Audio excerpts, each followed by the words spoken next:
উত্তৰাখণ্ড চৰকাৰে আজি সদনত গৃহীত কৰিলে ইউনিফৰ্ম চিভিল কোড অৰ্থাৎ UCC। এই আইনখনে প্ৰকৃততে এইটোৱে বুজাব যে প্ৰত্যেকৰে কাৰণে একে আইন। এই আইনখনৰ মুখ্যতঃ তিনিটা বৈশিষ্ট্য আজি মই আপোনাৰ আগত শ্বেয়াৰ কৰিব বিচাৰিছোঁ। প্ৰথম হ'ল এই আইনখন গৃহীত হোৱাৰ লগে লগে যদি এহাল দম্পতীৰ দুটা সন্তান থাকে, এটা ল'ৰা এটা ছোৱালী, তেতিয়াহ'লে এই দম্পতীহালৰ সম্পত্তিৰ ভাগ বতৰা সমান হ'ব। অৰ্থাৎ ছোৱালীজনীও সমানে সম্পত্তি পাব যিখিনি সম্পত্তি ল'ৰাটোৱে পায়।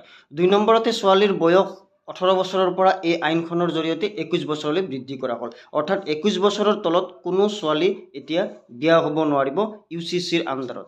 ইয়াৰ উপৰিও বহুবিবাহ, পুৰুষৰ বহুবিবাহ প্ৰথা এই আইনখনে সম্পূৰ্ণৰূপে বন্ধ কৰি দিব।